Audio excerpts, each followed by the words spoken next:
What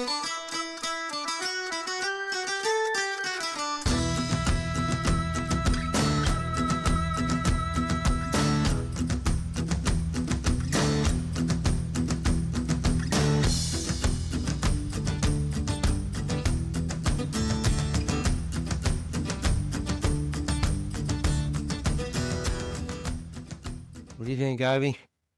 Let's start the show.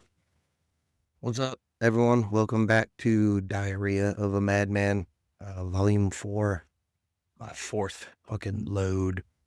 I'm ready to I'm ready to spew my shit everywhere. I believe that's a Kurt Cobain. Anyway, shit. Let's get right into it.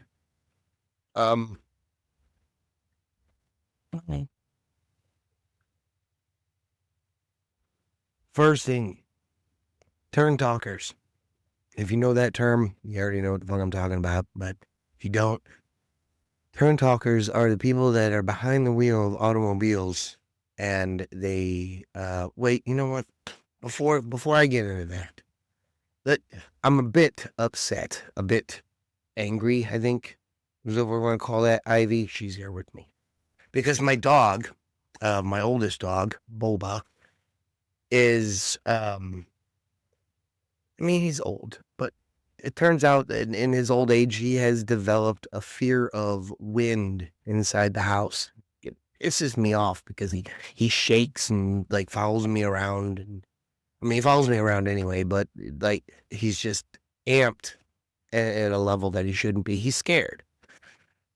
Because like when the wind blows the drapes in and the drapes come, like he doesn't fucking understand. So I gotta put him outside, which I don't like doing because the reason why the windows are open is because it's getting warmer out. The weather's getting nice, but it's hotter in the sun where we're at. So I don't really like him staying out there too long. But it got me thinking, like, which season has the better smells? Because like I love having the windows open. I hate having that I have to shut them because my dog gets scared of them. The wind blowing, but like summer, like I think, because I'm a cold person myself. I love cold weather. I prefer it to be cold.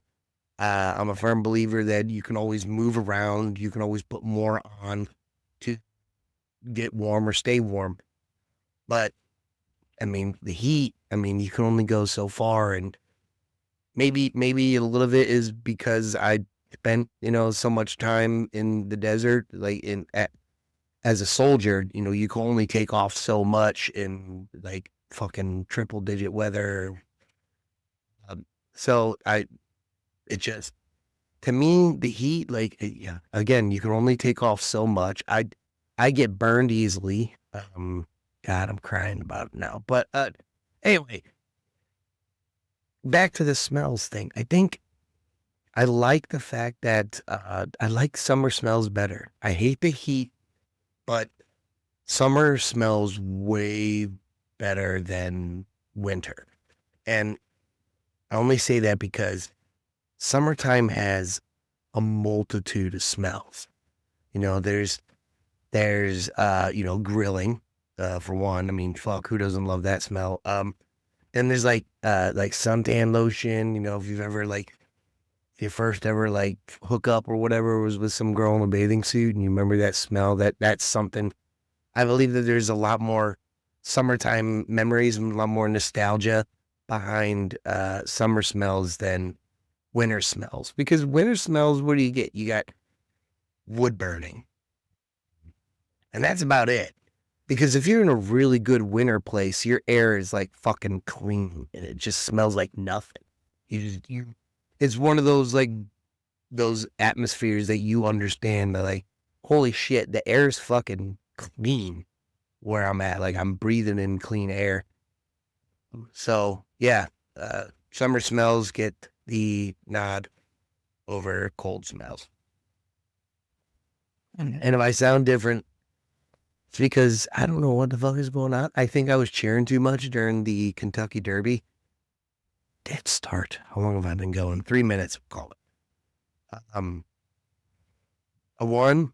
I picked 2 of the top 3 horses in that Derby, which was cool. I didn't pick the winner. We probably wouldn't be talking right now if I did, because I would be like spending it on like something cool, maybe booze, probably.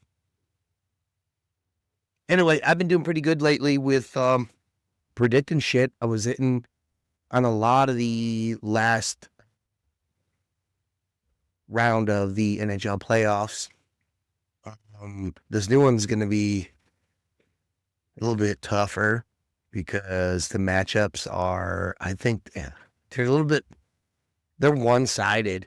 I think Dallas is going to easily, it just feels like everyone's got an easy ride to the next level, except for the teams that, anyway, we'll get into that on a different podcast. But, okay. So my dog is getting scared of a lot of different things in his old age. He gets, he finds out he's afraid of wind.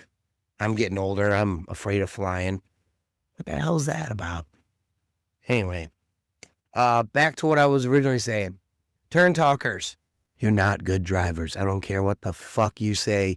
You're not a good driver. If you drive a car or a truck, anything motorized with a passenger, and you talk to them like this, like you need to make eye contact with your passenger in order to have a conversation while you're operating a fucking motorized vehicle, you are not a good driver. You're a turn talker, and I fucking hate you for during that time. And the only reason you probably haven't gotten into that many accidents is because your fucking passenger is like this, watching the fucking road for you while you're bitching about this, that, and the other thing, sounding like me right now. But I'm not behind the wheel of a fucking car. So if you have to turn your head to talk to someone in a vehicle, fucking stop or let them drive, because you're not a good driver. Heavy traffic is okay, I guess. Maybe it's worse because if you're not paying attention, you eat a lot of little short fender benders.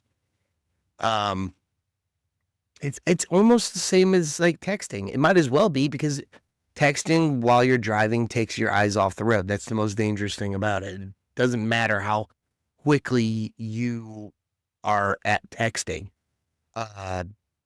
Just for those seconds, your eyes are off the road. So it's the same thing with a turn talker. They have to turn and get like validation from the fucking passenger about what they're talking about, and taking their eyes. I mean, take both eyes off the road. At least they're turning their fucking heads. I mean, at least like texters kind of like look down and look up. These motherfuckers are straight neck turned to the goddamn passenger talking, and then got to turn back this way before they realize I'm about to fucking kill somebody or wreck. So if you're a turn talker, you suck. Okay. Next subject. I missed some questions from a Twitter friend last week because I had, posted about doing this and saw them afterwards. So Murph, we'll get into your questions now. First one, what's the best film series ever, and why is it Harry Potter? For starters, for anyone who else is listening, this guy, his handle on Twitter is Lord Voldemort. So I figured out it's a play on a Harry Potter character. So we already know that big Harry Potter fan. First of all, the best film series ever, it's got to be Star Wars. And I don't care what anyone else says. I happen to be a Star Wars fan, but just based off of the amount of movies, the amount of like spin-offs, the amount of merchandise money that they've made over the years, Harry Potter's big, don't get me wrong. I mean, Harry Potter and Star Wars both have like rides and whole parks dedicated to their shit. um, at their respective, fun parks kind of thing. But the biggest thing I have with Harry, look, I'm about to be, what year is this? 2025. I'm about to be 45 years old, right? So when Harry Potter came out, I believe I was already in the army. I think. I don't know. My nephews were into Harry Potter. Some of my oldest nephews. And I just remember trying to get through a single movie of Harry, and I can't. I've tried to watch multiple times since, and I can't get through a Harry Potter movie without falling asleep. But again, like maybe it's because of when I was born. I was born in 1980, so and I had older siblings, so Star Wars was a really big thing. Maybe that trickled down onto me, kind of stuff, but uh, Star Wars started out as for adults. It was science fiction. It was going to be a movie for adults. Harry Potter originally was children's fodder. That's what it was. I mean, he's a child wizard, right? Like, gets stamped by the fucking Satan or whatever with the lightning bolt. But I don't know how it works. I've never made it through a movie, like I just said. But it is, and then it kind of the the Star Wars people and the Harry Potter people, it kind of went backwards. Like Star Wars started out for adults. And then, I mean, hell, by this third Star Wars movie, we got Ewoks, so it's all for the children by then. And so they kind of went that way. They went backwards. They were like, okay, we're going to make movies for adults. Turns out we'll make it children-like and make more money off it. Whereas Harry Potter was started out for children. Like that's like I said, my young nephews at the time were into it. And then it's now like, I guess you grow up with that. Now, like the later Harry Potters are a little bit more darker. It's more for adults. But yeah, I mean, Harry Potter franchise, not putting it, down. It's probably second best. I'll give you a second. Because of merchandise, because of, spin-offs, everything else, which I don't think they have a lot of. Where are the Harry Potter spin-offs? They're leaving money on the fucking table with that, aren't they? So there's the answer to that question. Man, what was your next one? Oh, why does my wife know hockey players' names better than you? So that comes from one of the previous episodes that my wife and I do. And I thought she was mispronouncing Jonathan Toews, the former captain of the Chicago Blackhawks, was the captain throughout the years that they'd won the Stanley Cups. Anyway, come to find out, I guess it's actually Taves with a V, even though he spells it Toews. So I don't know what fucking language a W makes a V sound, even though there's two V's in the W. But as far as I was concerned, everyone I've known other than my wife apparently has said Taves and not Taves. So I guess, I mean, if I'm wrong, I'm wrong. I don't know if she's going to listen to this or not. She might. I think she low-key does. So, Stacy, I'm sorry. I guess you were right. According to one other person on the internet, you were saying Taze correctly, and I wasn't. But I would like to take full credit, not full, but like a whole lot of credit for her hockey knowledge because I mean, we've known each other since high school. She used to come watch me play high school hockey. I don't know if she ever came to high school games, but afterwards, when I was still playing, she'd come up. And I wasn't any, like, good. I just like fucking fighting people and getting the penalty box. It's a story for another day. But yeah, I mean, we've watched hockey all throughout our relationship, and we love the sport. So, yeah, I think if it wasn't for me, then I don't think she would be as big of a hockey fan. But, yeah, so boom, there you go, buddy. You're welcome. I like this next one, Murph. Why didn't this is Murph talking. Why didn't my priest, again, my throat. Why didn't my priest find me attractive enough to molest? I don't know if I can say that. Oh, I can't say that ape word. Maybe, okay. Yeah, maybe, dude, maybe he was not into fucking nerds that like mystical Harry Potter shit. I don't know. He's like, look at this fucking nerd. Believes in magic. We're talking about the blood of Christ over here. And this dude's like, wants to shoot lightning out of a wand. Ooh, he could have used. Okay, never mind. Anyway, man, it's not my fault your priest didn't like you. My priest didn't like me either. And we're probably better people for that. So maybe just walk away with that win, buddy. Okay. Your last question. Okay, one at a time. How many second graders could I neutralize in a row? Like, are they coming in a room like one by one? Like, I fight off a second grader? Truthfully, dude, I'd probably get through 5 and then tire the fuck out because my stamina is not what it used to be. And as much fun it would be to just, have the, free will to do that and not affect anyone because, these kids have families. So, I mean, I'd feel bad about that. But, yeah, to answer your question in a hypothetical way, if that situation ever was a 5, 6, and I would just tire out.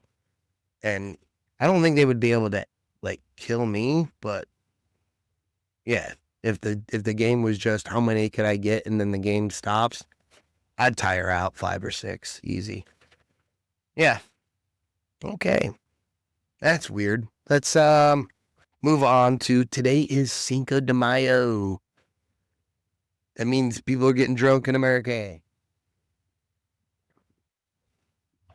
Hey, we're getting drunk in America anyway. But I find it funny that if your country, and it doesn't matter your country, if your country has like a specific day in their history that they celebrate and it happens to be with alcohol, Americans will embrace it.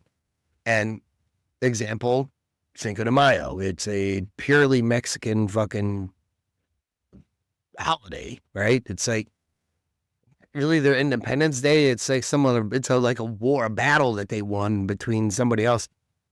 And we just use it as an excuse to get fucking hammered. And dude, I'm all for it. And I'm sure every fucking Mexican restaurant in goddamn continental United States is all for it too. That same way with St. Patty's Day. St. Patty's Day is fucking St. Patrick getting, pulling all the snakes out of Ireland.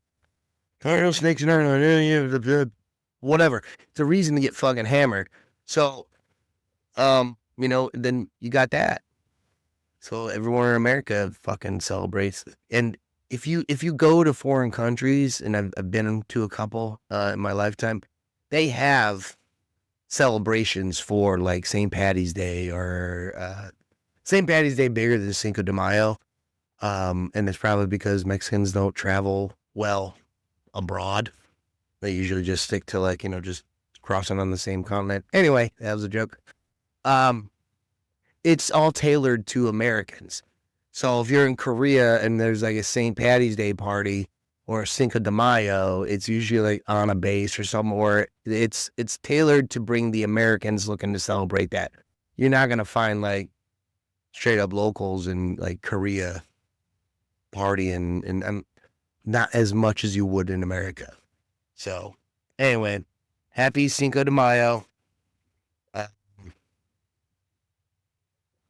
Get drunk, have a good time, be safe with it. Now I want tacos or burritos. And that would be nice. One more Twitter question. from, oh, it's on Twitter. I gotta pull it up. What was it? Oh, I got a cool item for today too. I pick an item that is in my studio, and everything on these shelves have a fucking. They tell a story. So, I picked a hockey puck that I'm gonna tell a story about here in a minute because Digital Deer Tag on Twitter asked me, the more money behind a sport, the gayer it becomes. Oh, it's garbage, man. Um, that's more of a, it's not really a question, but it did kind of get me thinking because, I mean, what is the sport that pays the most is international soccer, hands down. I mean, if you look at Michael Beckham, you look at fucking, who's that Argentinian guy that played for, uh, uh, fucking Spain, who's it, starts with an M. It doesn't matter. And then there's the other guy, who's like super he's like Ronaldo. Okay, Ronaldo, he's like the super good looking guy. His hair never is messed up, and he's still like, I don't know, understand that. But those guys get paid so much fucking money. There's so much international attention around them. And the sport is really kind of, gay. I mean, if you watch it, I mean, the most flops you'll see in any professional sport is in international soccer, and those guys are dropping and screaming like 2-year-olds until they get their way, and then they hop up like nothing's fucking wrong. So, not to take anything away from the rare occasion that a soccer player does, get an hyperextension of a knee or maybe rolls his ankle. That kind of hurts. But yeah, as far as getting paid more and the sport being gayer, the international soccer has got to lead the way. And then, I mean, where do you go from there? Nothing else is as big. NFL. You can. Hi, Ivy. He's talking about some stuff. Do you want to go see something? Let's talk about the NFL. Let's start. I mean, those guys make money. I think the only thing maybe really gay about it is the way those fuckers show up to games and some of the, like, come the fuck on. Like, I get it. It's all a status symbol bullshit now, but I mean, in hindsight, it's pretty fucking gay. Just show up to the goddamn game ready to go fucking beat somebody's ass. You don't show up wearing god awful fucking whatever. And Cam Newton, Jesus fucking Christ, what the hell are you doing? That's CTE, man. He looks like, if you've ever seen the movie Bad Taste, it's an old Peter Jackson film. Yes, Peter Jackson from Lord of the Rings.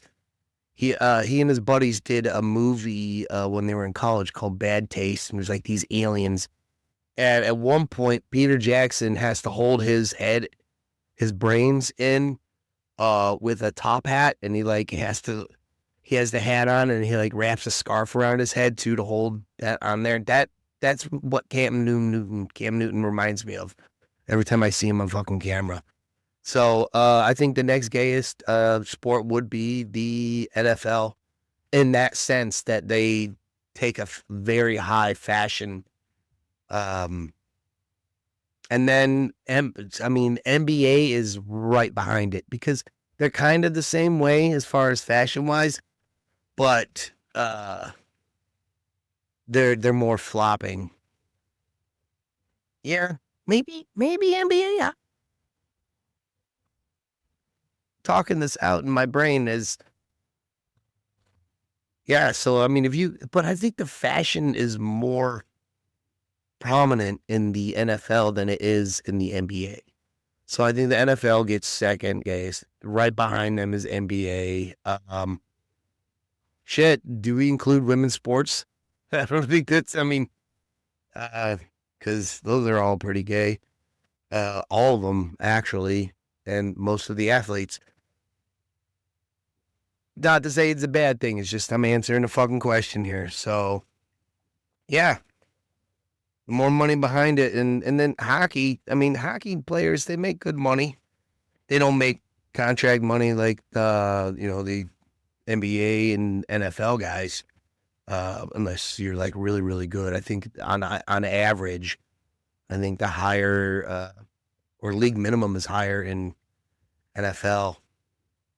Wait, I'm not sure about that. Hold on, let me backtrack because there are more guys on a team in the NFL than there are on a professional hockey team. So maybe the league minimum is higher in the NHL, but there's less uh, availability in a roster position. So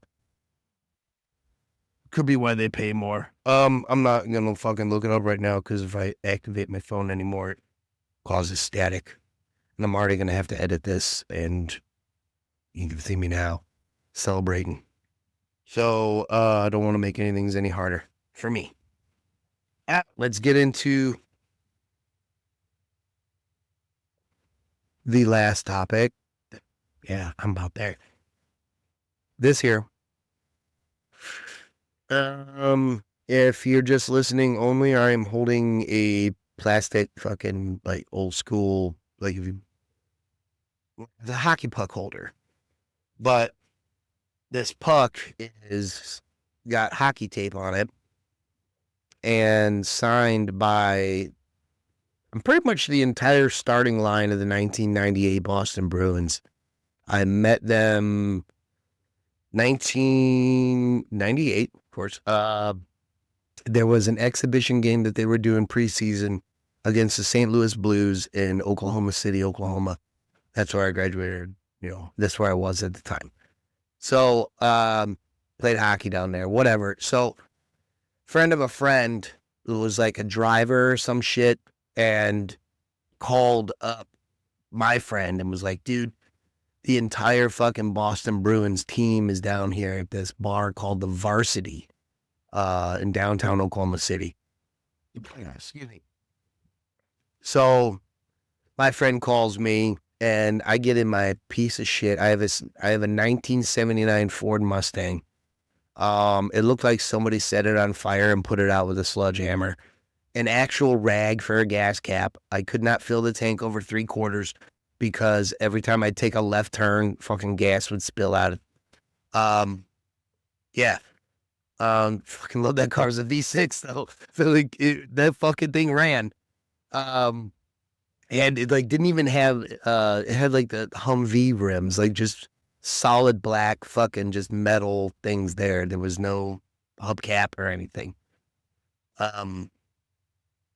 But in the trunk, I always carried my hockey gear. I had my hockey bag there. I wasn't allowed to keep it in the house because if you've ever played hockey, wherever your gear stayed, it smelled like absolute hell. It's second to, I think the worst smell in the world is probably a rotting corpse. Next one after that is a hockey bag, somebody's hockey gear. And you can quote me on that one. So I wasn't allowed to keep my gear in the garage because my dad worked there. And you don't keep it outside. Fucking animals get into it and shit. So I kept it in my car. I wasn't getting laid. Didn't matter. Car smelled. It's in my trunk. So I get the call. My buddy's like, dude, they're down at the Varsity. I can make it there 15, 20 minutes. We weren't far. It's fucking Oklahoma City in the late 90s. Didn't matter. So I just, without thinking, just get in the car, fucking drive down there, park, and then I start looking for what the fuck am I going to get them to sign? If I meet them, what are they going to sign? So I open up the trunk, and of course my hockey bag's in there, stinking like shit. And I grab a puck, and I grab some stick tape. No, handle. Yeah, it didn't matter. It was fucking tape, but white tape. Because that was going to show up better. I had black tape too. Because they usually use black tape on your blade.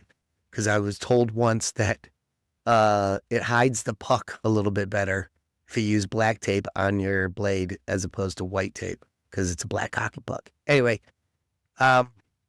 So I wrap this puck. I run over and I'm standing like as people come out of the restaurant, like the hostess station.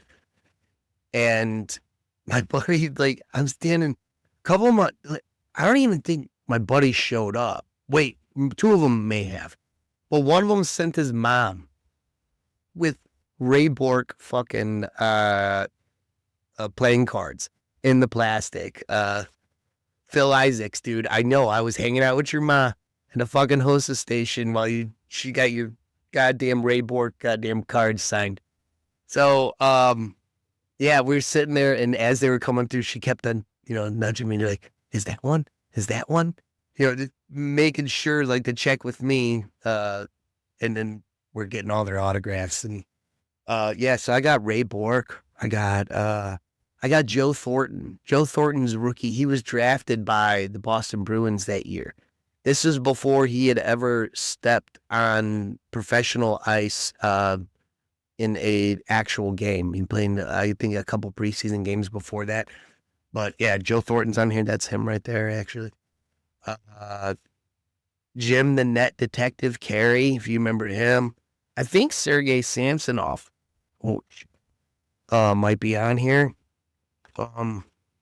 He was on the team at the time, but there's only a couple that I could still look up because they would write down their number. Fucking professional goddamn move by those guys. Like, signature and a number. Love it. Didn't even think about that until I was like checking the signatures on it because, proves, who they are. It makes it easier to look up. So thank you, 1998 Boston Bruins. I also met at the game. Who was it? Grant Fuhr. Grant Fuhr was on St. Louis at the time. Brett Hole Butthole is what I called him. I fucking hate that guy. He was there, but he was playing, and like people all wanted his autograph. In between periods, I think he signed autographs.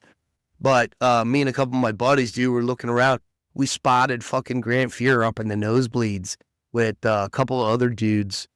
I've got their signatures over here somewhere, but anyway, I'm taking up too much time. It was an awesome time. I was glad to meet those guys. And Ray Bork is a fucking class act. That dude sat there and talked with us for as long as we wanted and like shook hands with everyone that was, the other players. Like, yeah, see you on the bus or whatever. And then turned right back to us and continued talking to us about hockey. I wish I could fucking tell you what he said to me.